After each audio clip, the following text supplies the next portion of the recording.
24 की खबर। जी हाँ, ये है हमारा खास बुलेटिन और मैं हूँ आरती देशवाल। इस खास बुलेटिन में हम बात करते हैं तमाम सियासी दांवपेचों की, हम बात करते हैं वार पलटवार की और हम बात करते हैं 24 की तैयारियों की। तो चलिए सबसे पहले शुरुआत करते हैं प्रधानमंत्री मोदी से जुड़ी एक खबर।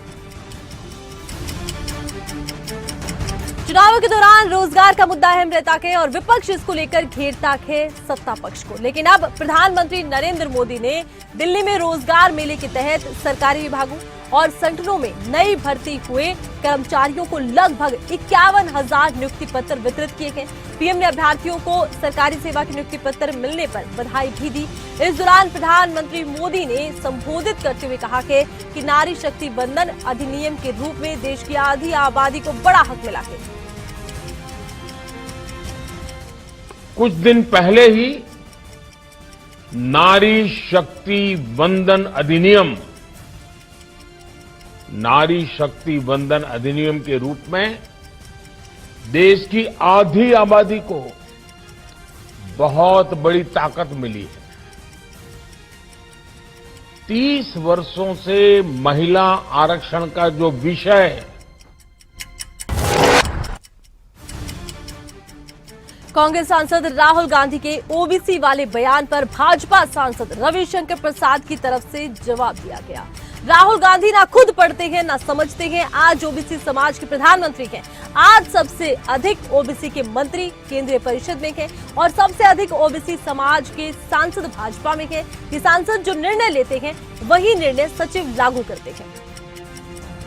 राहुल गांधी की दिक्कत क्या है, न खुद पढ़ते हैं, कितना समझते हैं। जो कोई एनजीओ चिट लिख के देता बोलते हैं, अरे श्रीमान राहुल गांधी जी जो 91-92 के आईएएस अफसर है वही ना बनेंगे अभी सेक्रेटरी। तो उस समय कौन थी? आपकी सरकार थी ना, कांग्रेस की सरकार थी ना। इनको इतनी भी समझदारी नहीं है कि secretary, under secretary, deputy secretary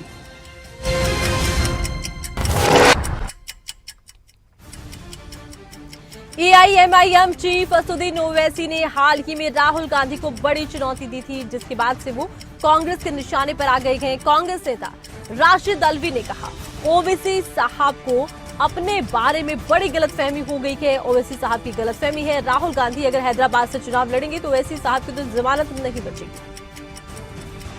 Owaisi साहब को अपने बारे में बड़ी गलतफहमी है। अगर राहुल गांधी हैदराबाद से पार्लियामेंट लड़ेंगे तो ओवैसी साहब को जमानत बचानी मुश्किल हो जाएगी। मैं हैदराबाद से 2 बार राज्यसभा का मेंबर रहा हूं। वहां की राजनीति, वहां के हालात, वहां के लोगों की विचारधारा अच्छी तरह समझता हूं। तेलंगाना के अंदर कांग्रेस पार्टी सरकार बनाने वाली है और हैदराबाद तेलंगाना का हिस्सा है। अभी राहुल गांधी गए थे वहां पे उनकी रैली हुई थी। 2024 का चुनाव एनडीए और इंडिया के बीच में है और ऐसे में बयानबाजी जोरों से चल रही है। एआईएडीएमके के एनडीए से गठबंधन तोड़ने को लेकर केंद्रीय मंत्री अनुराग ठाकुर ने कहा है कि बीजेपी के साथ जितने भी गठबंधन दल रखे हैं उन्हें पूरा महत्व दिया गया है, परिवार की तरह साथ लेकर चले गए। एनडीए का गठबंधन 2014 में था, 2019 में मजबूती से रहा है, 2024 में बीजेपी की सरकार बनेगी, ये बड़ा दावा किया। भारतीय जनता पार्टी ने गठबंधन दल जितने भी हमारे रहे पहले भी और अब भी, उन सबको महत्व भी दिया, साथ भी दिया, एक परिवार के रूप में ही साथ में लेकर चले हैं। और आगे भी जिस तरह से आपने देखा जेडीएस भी जुड़ा, कई और दल एक के बाद दूसरे जुड़ भी रहे हैं। एनडीए का गठबंधन 2014 में भी मजबूत था, 2019 में भी, और दोनों बार पूर्ण बहुमत से सरकार बनाई और 24 में भी एनडीए की सरकार नरेंद्र मोदी जी के नेतृत्व में ही। पंजाब और हरियाणा के बीच चंडीगढ़ का मुद्दा हमेशा अहम रहा है और ऐसे में पंजाब के मुख्यमंत्री भगवंत मान का एक बार फिर एक बड़ा बयान आया है। उन्होंने उत्तर क्षेत्रीय परिषद की बैठक में चंडीगढ़ का मुद्दा उठाया और सीएम मान ने कहा है कि चंडीगढ़ को सिर्फ पंजाब की राजधानी बनाया जाना चाहिए। भगवंत मान ने आगे ये भी कहा है कि चंडीगढ़ पंजाब के गांवों को उजाड़ कर बनाया गया है और पंजाब की राजधानी के तौर पर चंडीगढ़ का दर्जा बहाल किया जाए। सीएम मान ने कहा कि पंजाब की लंबे समय से लटकी इस मांग को पूरा किया जाए। बड़ी बात यह है कि हरियाणा और पंजाब के बीच न केवल चंडीगढ़ को लेकर विवाद है, एसवाईएल को लेकर विवाद है। तमाम विवादों में हमेशा देखा यह गया है कि पंजाब के मुख्यमंत्री जरूर बदलते हैं, लेकिन ये विवाद जो कि त्यों रहते हैं। भगवंत मान आम आदमी पार्टी की तरफ से चुनाव लड़ने के बाद चुनाव जीते, मुख्यमंत्री बने और अब जिस तरह से उन्होंने चंडीगढ़ के मुद्दे को लेकर, एसवाईएल के मुद्दे को लेकर लगातार बयान दिए हैं, वो उसी राजनीति की पुरानी परिपाटी पर चलते नजर आ रहे हैं। तो चलिए अब बात कर रहे हैं पंजाब के नेता प्रतिपक्ष की। जी हां, प्रताप सिंह बाजवा ने पंजाब सरकार पर बड़ा हमला बोल दिया। उन्होंने कहा है कि पंजाब पूरी तरह से कर्ज में डूब चुका है। 7-8 महीने में संसद के चुनाव आ रहे हैं। मैं सभी से अपील करता हूं कि अभी भी समय है। कांग्रेस की सभी 13 सीटों पर चुनाव लड़ने की तैयारी। तो गल इस तरह है, पंजाब कंप्लीटली करजाई हो चुके हैं। कोई रस्ता होर नहीं, इन्हां नूं बाहर दा राह विखा ते डेमोक्रेसी दे विच, लोक राज दे विच इलैक्शन आने वालियां 7-8 महीनों नूं पालना। मेरी अपील है समूह पंजाबी हर वर्ग नूं, भावें सिख है, भावें हिंदू है, भावें मुस्लिम है, भावें ईसाई है, भावें साडा दलित वर्ग है, भावें साडियां पछड़ियां श्रेणियां, साडियां भैणां ने। टाइम है 13 ਦੀਆਂ 13 सीटां कांग्रेस ने लड़नियां ने, साडा समर्थन दो। 13 सीटां ते जित्ती है, मैं तुहानूं यकीन दिवाना है सरकार ये उस तो बाद। खबर महाराष्ट्र से है। सांसद संजय राउत ने बीजेपी पर निशाना साधते हुए कहा है कि जब हमने इंडिया का गठन किया तब बीजेपी को एनडीए याद आई है। तब तक तो अकेला मोदी काफी था, चल रहा था मोदी का नाम। जब इंडिया का गठन हुआ तब उन्होंने सिर्फ मोदी नहीं और लोगों की जरूरत को महसूस किया और जिक्र और नेताओं का भी होने लगा। का गठन किया इंडिया अलायंस का, तब ये बीजेपी वालों को इंडिया की याद आ गई।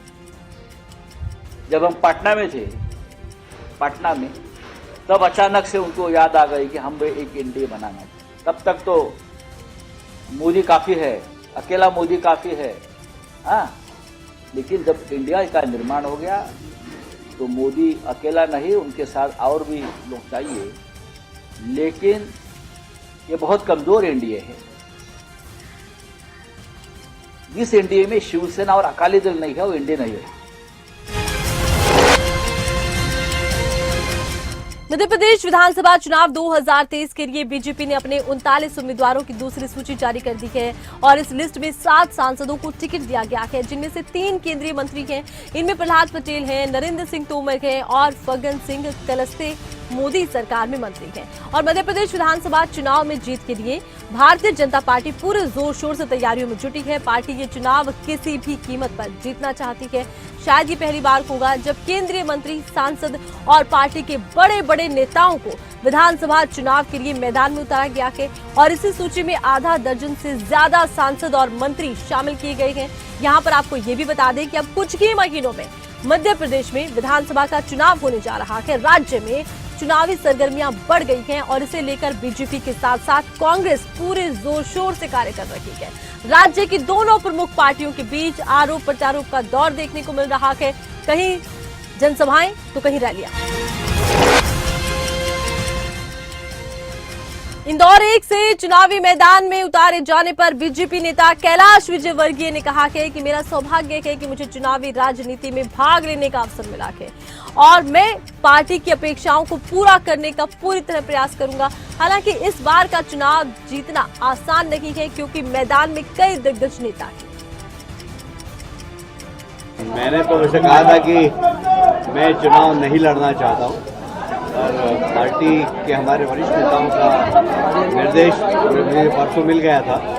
मैंने असमंजस में था और आज एकदम अचानक घोषणा कर दी तो मैं खुद ही बहुत आश्चर्यचकित रह गया। ये मेरे लिए सौभाग्य की बात है कि फिर से मुझे इलेक्ट्रॉनिक पॉलिटिक्स में पार्टी ने भेजा है, तो मैं इसमें भी कोशिश करूंगा कि पार्टी की जो अपेक्षा उसको पूरा करूँ। मैंने तो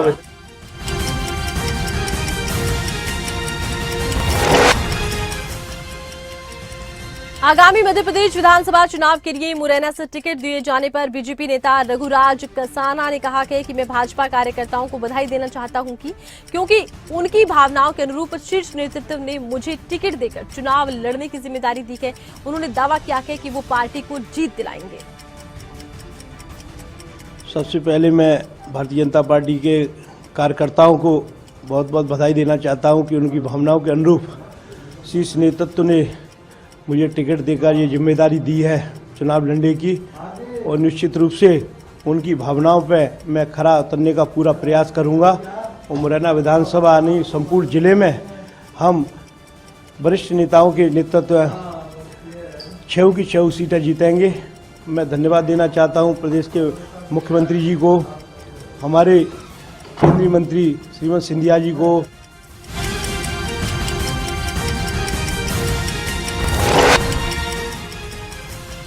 हरियाणा सरकार इन दिनों नशे की रोकथाम के लिए कई कदम उठा रही है। ऐसे में अब हरियाणा के सीएम मनोहर लाल ने ऐलान किया है जिसके तहत अब हरियाणा में सभी हुक्का बार बंद होंगे।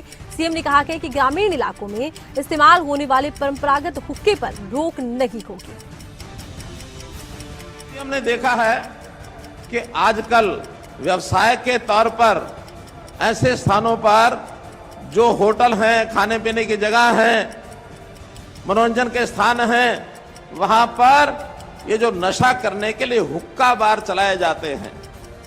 अभी कुछ प्रदेशों ने उस पर प्रतिबंध लगाया है और मैं आज घोषणा करता हूं कि हाँ, इन नशे वाले जितने भी व्यावसायिक हुक्का बार हैं, इनके ऊपर हरियाणा में प्रतिबंध लगाया जाएगा। तो देखिए, हुक्का बार पर जरूर प्रतिबंध लगाया गया है, लेकिन परंपरागत हुक्के नहीं रोके जाएंगे। 2024 के चुनाव से पहले हरियाणा में बीजेपी नूंह हिंसा को लेकर कांग्रेस को घेरने में जुटी है और इस मामले में कांग्रेस विधायक मामन खान पर भी आरोप लगे हैं और ऐसे में कांग्रेस के कई नेता मामन खान से जेल में मिलने पहुंचे। इस दौरान हरियाणा कांग्रेस अध्यक्ष उदय भान, आफ्ताब अहमद, विधायक मोहम्मद इलियास, पूर्व विधायक शाहिदा खान मौजूद रहे और वहीं उदय भान ने मामन खान से मिलने के बाद कहा कि मामन खान पर लगे तमाम आरोप झूठे हैं, ये एक राजनीतिक गिरफ्तारी है। नहीं है, अच्छे हमारे जो सीनियर जो अधिवक्ता है वो होंगे, सारी कार्रवाई करेंगे, तो फिर सारे मामले झूठे हैं तो उसमें हमें उम्मीद है कि बहुत जल्दी न्याय मिलेगा और मामन खान बिल्कुल जो उन पर बगैर किसी इल्जाम के वो दोषी जो आएंगे। और ये तो पॉलिटिकल गिरफ्तारी है, इससे तो वो आएंगे।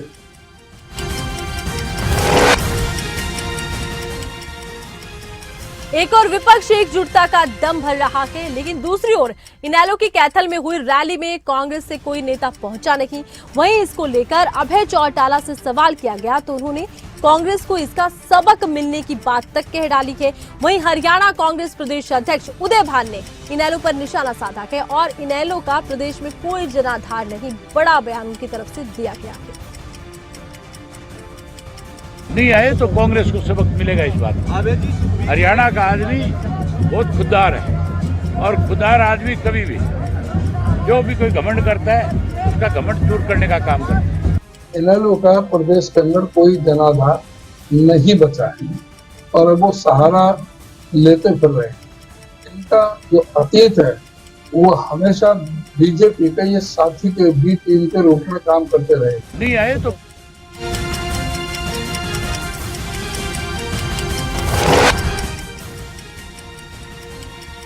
हरियाणा में 2024 में कांटे की टक्कर रहने वाली है और बयानबाजी के इस दौर के बीच जेजेपी और इनेलो पर कांग्रेस सांसद दीपेंद्र हुड्डा ने कटाक्ष करते हुए कहा, जेजेपी हरियाणा के लोगों से विश्वासघात कर राजस्थान भाग गई है। इनेलो ने बीजेपी के साथ साठगांठ की राजनीति करनी शुरू कर दी है। बीजेपी पार्टी तो हरियाणा में लोगों को से विश्वासघात करके राजस्थान भाग गई है, तो राजस्थान में और राजस्थान में भी भागी, मगर राजस्थान के लोगों ने भी उनको अस्वीकार कर दिया। जहाँ तक इनेलो की बात है, इनेलो की आज आत्ममंथन रैली थी कि वो पार्टी क्यों हाशिए पे आ गई, आज हरियाणा के में राजनीतिक अस्तित्व न क्यों खत्म समाप्त हो गया।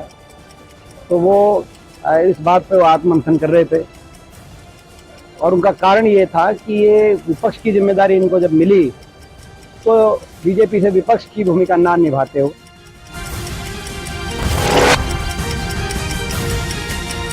एक और जहां पर जेजेपी पार्टी राजस्थान में अपने आप को मजबूत करने में जुटी है, तो वहीं कांग्रेस की बात कर ले तो कांग्रेस जेजेपी पर लगातार निशाने साध रखी है। कोई मौका कांग्रेस के नेता नहीं छोड़ रखे हैं। हरियाणा प्रदेश कांग्रेस कार्यकारी अध्यक्ष श्रुति चौधरी ने भी जेजेपी पर निशाना साधा। कहा है कि जेजेपी का हरियाणा में जनाधार समाप्त हो गया है और जनता भी इनको जवाब देने लगी है। अब मजबूरी में जजपा को राजस्थान भागना पड़ा है। देखिए, ये तो पुरानी बात है इन लोगों की। ये तो बोलते कुछ है करते कुछ है, और इनको भाग के वहां पे जाना पड़ा राजस्थान में। हरियाणा में तो लोगों को फेस नहीं कर सकते, आमना सामना नहीं कर सकते, क्योंकि यहाँ पे तो लोगों को आज भी किसान तराई मच रही है इनके खुद के जहाँ से ये चुने हुए हैं, तो यहाँ पे ये लोगों का सामना नहीं कर सकते, इसलिए उनको वहां पे जाना पड़ा।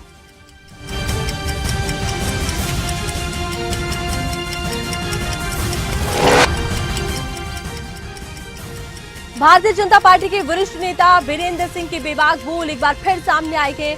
चौधरी बीरेंद्र सिंह का कहना है कि बीजेपी में मैं अकेला था जो किसान आंदोलन में किसानों के साथ खड़ा रहा।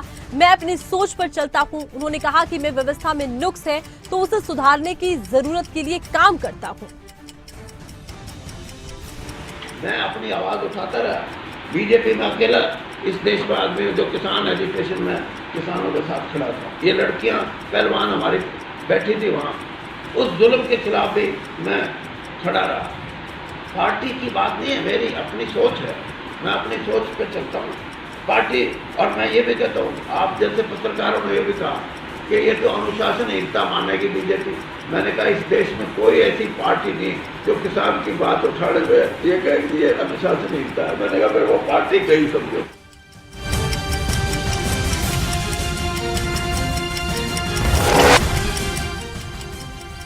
दो 2024 में हरियाणा में जेजेपी के गठबंधन को लेकर अब लगातार सवाल उठ रहे हैं, रहेगा या नहीं रहेगा बीजेपी के साथ।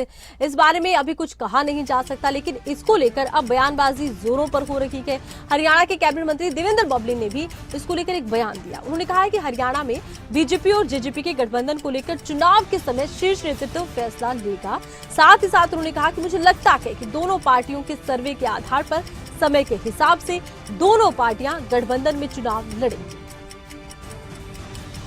इसकी राजनीतिक संभावनाएं होती हैं और आज हम यहाँ गठबंधन में हरियाणा प्रदेश में सरकार चला रहे हैं। और जो हमारी जननायक जनता पार्टी ने जो मैनिफेस्टो हम जनता के बीच में लेकर गए थे, भारतीय जनता पार्टी जो अपना मैनिफेस्टो लेकर गई थी, उसमें एक मिनिमम कॉमन प्रोग्राम के तहत प्रदेश को आगे बढ़ाने में सरकार ने काम किया है। तो देखिए, गठबंधन को लेकर कहा यह जा रहा है रहेगा या नहीं रहेगा। हालांकि अभी तक दोनों पार्टियां कहती हरियाणा कांग्रेस के प्रदेश अध्यक्ष उदय भान का एक बयान है, सुर्खियों में रहा है। उन्होंने देश के प्रधानमंत्री नरेंद्र मोदी और हरियाणा के मुख्यमंत्री मनोहर लाल को लेकर विवादित टिप्पणी दी, जिसके बाद बीजेपी ने उदय भान के खिलाफ एक्शन की बात कही थी। लेकिन वहीं उदय भान अपनी इसी विवादित टिप्पणी को लेकर कायम नजर आते हैं। उदय भान ने एक बार फिर कहा, मैं अपने बयान पर कायम हूं। बयान तो पुराना हो गया, बयान तो मैं पूरी तरह से कायम हूँ। और जो बयान है, अब हमारा इलाका एक ही आपका इलाका, वही ये तो एक आम बात है जो चीज होती है। मैंने ना किसी प्रधानमंत्री का नाम लिया ना किसी मुख्यमंत्री का। मैं तो बस ये कहा कि मेरे अंदर पढ़ना रहा। तो देखिए, उदय भान की तरफ से कहा गया है कि मैंने किसी का नाम ही नहीं लिया है, बिना नाम लिए बयान दिया है, लेकिन मैं अपने बयान पर कायम हूँ। किसी तरह की माफी उदय भान ने अभी तक नहीं मांगी है। बीजेपी प्रदेश अध्यक्ष को लेकर लगातार नाराजगी बीजेपी प्रदेश अध्यक्ष जता चुके हैं। इधर कांग्रेस प्रदेश अध्यक्ष को लेकर लगातार बीजेपी के नेता बयान भी दे रहे हैं। हरियाणा के पूर्व मंत्री जगदीश यादव ने भारतीय जनता पार्टी का दामन छोड़ दिया है। जगदीश यादव बुधवार को दिल्ली में कांग्रेस पार्टी में शामिल होंगे और कांग्रेस में यानी कि आज के दिन वो शामिल होंगे। उनकी एंट्री पूर्व मुख्यमंत्री भूपेंद्र सिंह हुड्डा गुट के जरिए हो रही है। ये माना जा रहा है कल ये कार्यक्रम होगा बुधवार के दिन, और जगदीश यादव गुरुग्राम से अपने समर्थकों के साथ सबसे पहले दिल्ली स्थित सांसद दीपेंद्र सिंह हुड्डा की कोठी पर पहुंचेंगे। और इस दौरान पूर्व सीएम भूपेंद्र सिंह हुड्डा समेत अन्य नेता यहां मौजूद रहने वाले हैं। जगदीश यादव के भाजपा छोड़ कांग्रेस में जाने से रेवाड़ी जिले की कोसली विधानसभा के समीकरण बदल सकते हैं, ये माना जा रहा है। रेवाड़ी जिले की कोसली विधानसभा सीट पर मजबूत पकड़ रखने वाले पूर्व मंत्री जगदीश यादव 1996 में बंसीलाल सरकार में पहली बार विधानसभा जीत हासिल कर मंत्री बने थे, जिसके बाद इनेलो की टिकट पर कोसली हल्के से विधानसभा चुनाव लड़ते आ रहे थे, लेकिन कड़ी टक्कर देकर पहले कांग्रेस के उम्मीदवार से हारे और फिर 2014 में बीजेपी उम्मीदवार को टक्कर देकर हार बना। 2024 के मुद्दे की अगर बात करें तो नजर आम आदमी पार्टी अब यूपी पर टिकाए हुए है, वहां पर पैर पसारने की तैयारी है। जुड़ेगा भारत जीतेगा इंडिया मिशन को लेकर अपने कार्यकर्ताओं में जोश भरने के लिए आम आदमी पार्टी अपने कार्यकर्ताओं का 27 सितंबर को समागम करने वाली है। आम आदमी पार्टी के जिला अध्यक्ष शेखर दीक्षित ने बताया है कि राजधानी के गांधी प्रेक्षागृह में आयोजित होने वाले समागम में आम आदमी पार्टी अपने कार्यकर्ताओं में जहां आगामी लोकसभा चुनावों के मद्देनजर ऊर्जा भरेगी, तो वहीं संगठन की समीक्षा भी इस दौरान होने वाली है। प्रदेश के प्रभारी एवं सांसद संजय सिंह यहां रहेंगे और इस अवसर पर प्रदेश प्रभारी दिल्ली और पंजाब में अपनी सरकार के कामों को यूपी में आधार देने के लिए कार्यकर्ताओं को गुरुमंत्र देने वाले हैं। जिला अध्यक्ष ने बताया कि 2024 के चुनावों में मात्र 3-4 महीने का समय बचा है, ऐसे में तैयारियां तेज हैं।